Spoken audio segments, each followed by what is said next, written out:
What's up, guys? Just gonna bring you a short little clip of a project I'm working on that I'm actually not even vlogging, but I figure I'll video this a little bit too, just to have a little bit of footage of it. So in my, as of right now, previous video, just did the new radiator, and I made an update video where I wired up the electric fans and all that and got them working and everything. Well, the bad of that video, the parts that I didn't really show you, is water pump. You know, a lot of the bolts and stuff in the water pump leaked. I didn't have the proper gasket for behind the timing cover, so I basically made one out of you know, RTV, which, you know, didn't work. So I mean, it leaked. You know, I'd rev it up a little bit even and it'd throw oil out. So you know, had to take all that off. But of course, once I had this apart the first time, I noticed the timing chain was quite loose. It is quite stretched, so it needed to be replaced anyway. So I went ahead and you know, bought that stuff, since I got to tear all this apart again anyways because everything leaked. So here's the old timing cover. I'm not sure if that seal actually leaked or not, but it probably did. But you can see the old one, it's pitted pretty good, and just look how the daggone gasket is. I mean, the gasket didn't even fit. I mean, look at that, completely missed the holes and stuff. Like, it didn't even go where it was supposed to go. I don't understand that at all, but the hell with that. So I got a new what's that spot there? Got a new timing cover. It's you know, a nicer, heavier duty steel timing cover versus this thin piece of shit here. This is the old timing set. Of course, it had probably, I don't know, about that much play in it. So, you know, naturally need to replace that. And that's the new one. It's a CAMS.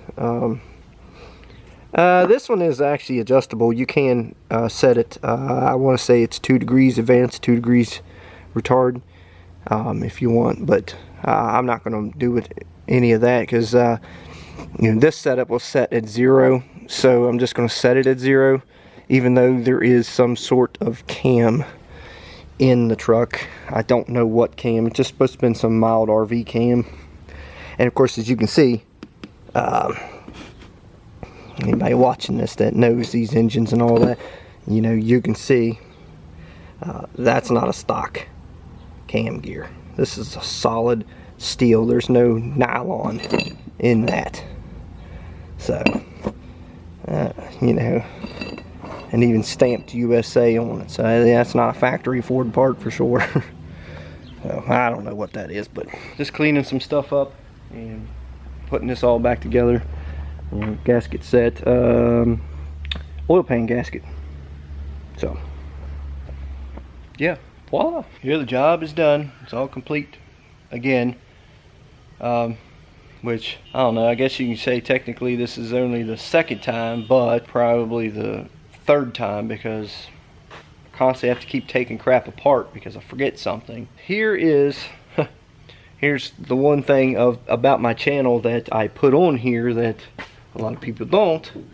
Let me tell you the bad. So what I bought was hold on, let me get to it here.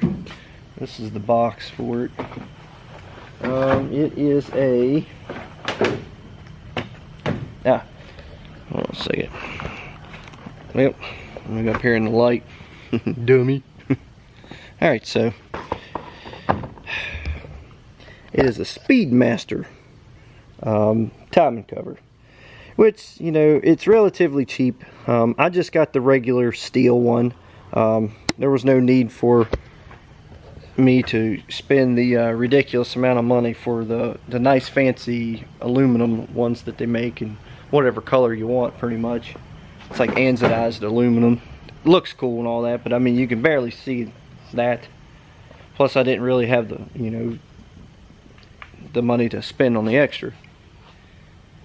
And well, the bolt holes in it are, you know, pretty much the same as factory. Like the other one, they're like a 5/16 hole. Well, once I got the thing on there, got to trying to put the water pump on there and realized the bolt holes are not lining up. Only a couple of holes even lined up, so I had to pull the water pump back off again, which, in trying not to tear up the gasket, because I RTV'd the gasket on there to hold it so that I can, you know, put everything together.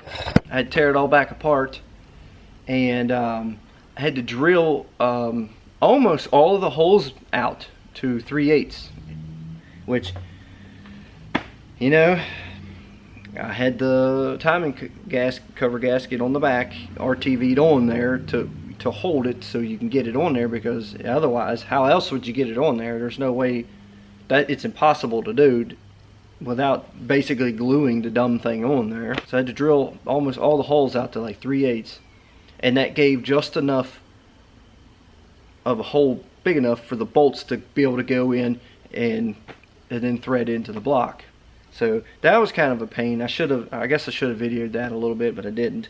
I was, you know, I was kind of frustrated and aggravated just trying to get it done. Gotta get back at it today. So after a little bit of research, and pretty much one question on, there's a Facebook group page, F100 World. Yeah. Pretty much if you have any of these trucks from, you know, this year to, you know, the 60 some odd models, whatever, I mean, the people that's on that page, they pretty much will be able to answer any and every question you could ever possibly have about any of these trucks. So naturally, that's where I went to find out, you know, what is this? Is this really important? Did I really screw up by not putting this in? And turns out it is very important. It's very important. This thing is actually called an oil sling. And yeah, and what it does is it sets right against the bottom, against the crank gear, and then up against the obviously the back of the you know, the harmonic balancer.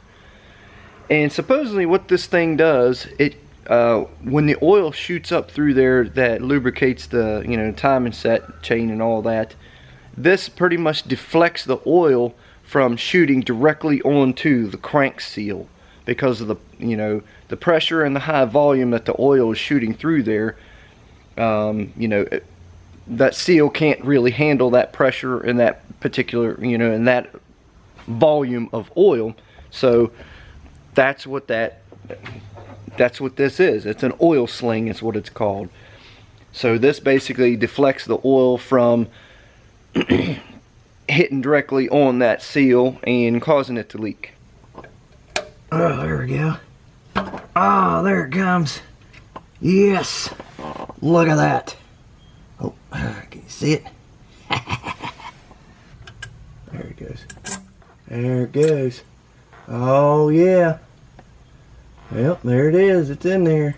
I went over to the store and I literally found, this is for an axle or four-wheel drive, something for, you know, some sort of truck, something, I don't know, but it fits the seal perfect. And I was able to get a couple of good hits on it with the hammer, and I got it right in. So now let's put everything back together. Well, here's something that's crazy. That last clip, well, pretty much all of them, that was like 2 weeks ago. Kid you not.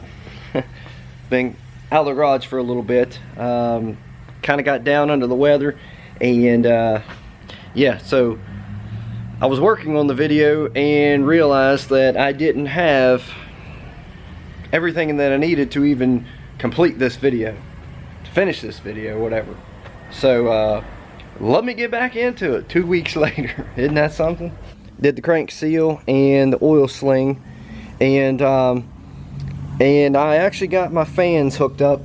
Now I need to do something. I need to clean up the wiring a little bit, so it's just kind of temporary running like this for right now, just so I can make sure everything works really good. Let's see if I can get under here, and so you can see, as you can see, the RTV right there. on that on the front gasket of the oil pan. Yeah, look, the oil pan's actually blue. Cleaned off a lot of the dirt and grime and everything else like that. So as far as that gasket, it was in there perfectly fine, and you know, at least I thought it was. Apparently I do believe I have a little too much crankcase pressure, and I say that because, well, the engine's old. There's probably a lot more blow by than I realize. And the old PCV valve didn't work. So I took it out, just put a breather, you know, the little round breather thingamajiggets on it, like this one right here. Of course, that's an actual oil cap breather, but I had a regular breather back there. Well, apparently that just wasn't enough crankcase pressure relief, and I revved it up a little bit, just, you know, hitting the throttle a little bit. And that front seal, it blew that front seal.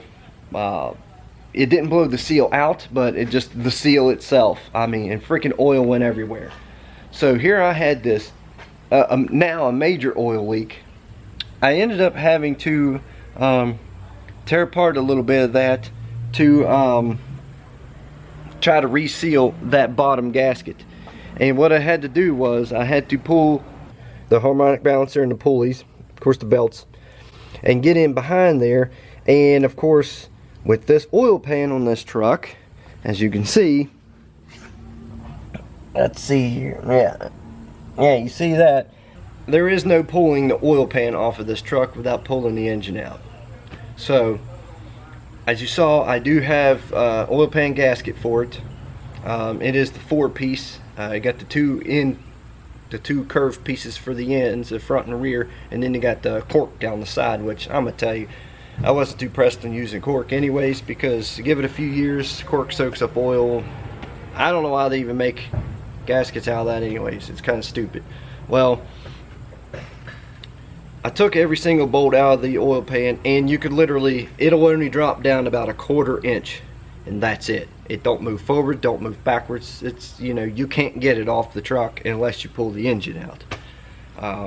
So, you know, I had the front down a 1/4 inch, just enough to where I could reach up in there, and the gasket, the front seal, or that front gasket, it didn't come loose from the timing cover, but I guess it just leaked all underneath there because I didn't put any RTV underneath the gasket on top of the oil pan. So I cleaned everything real good I could, the oil pan and the gasket, RTV'd the hell out of both of them and in the corners, put it all back together, and of course it squished out a little bit, so I smoothing it out real good, and I put 2 more layers on there and smoothing it out real good. That's why it's all wide looking and smooth like that, because I waited until it dried and put another layer, and then waited until it dried and then put another layer on it to hopefully seal that. I do not have a crankcase pressure issue. I went ahead and put a PCV valve in, which is funny because that hose right there is actually from my Civic I used to have. I'm not sure if you can really see it, but I got it running, you know, to the back of the carburetor right there. And because of some other things that I learned from you know, all the guys at F100 World on the Facebook page, the 16-pound may have been a little too much pressure for the system, and probably a little too much for this aluminum radiator. So I am going to get a lower pressure. I'm not too sure what pressure I'm going to get yet, but I do like the safety lever, so I will find another one, maybe like 10 pounds or something if they make it. This is a 9-pounder. This one came with the radiator, so I went ahead and put that on. Of course, I just had it running.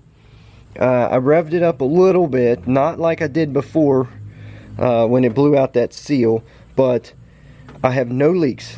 There's no water leaks, there's no oil leaks, and it actually didn't even spit any coolant out the overflow hose, which is kind of cool, because the last time with the 16-pounder, every time I run it, for some reason it spits some out.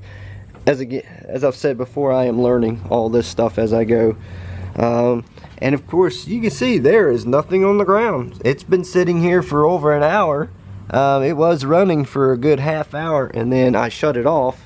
Just figured I would let it set for a while and cool down and see if it'll start spitting some juices out. And so far, it hasn't spit a thing out. I know a lot's probably gonna ask me about the fan setup. How does electric fans work? Does it work well? Well, let me tell you. I have used these particular brand electric fans on like 5 vehicles that I've had in the past, and I've never had any issues with these fans, especially when you put them on a nice aluminum radiator.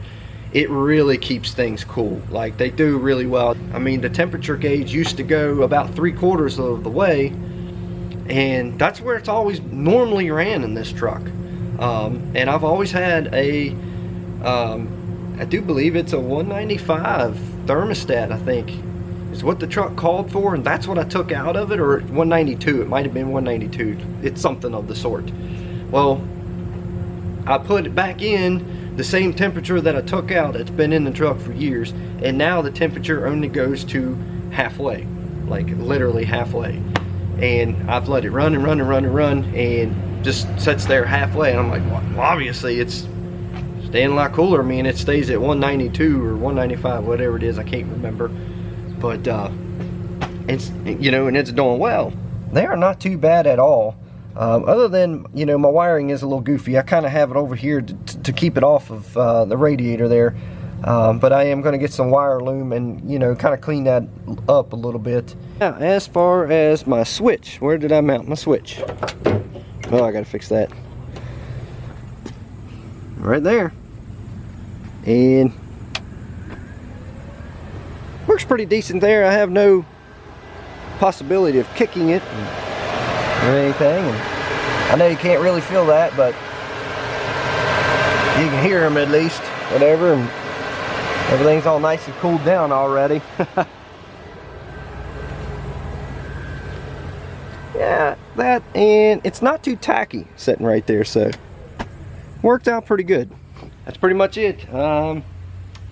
Stick around, stay tuned to the channel for more content with the truck, and we're going to hit some shows here before too long, and we're going to go do a little bit more joyriding with the truck, and hopefully get it out on the road and start to enjoy it a little bit more. So see you then.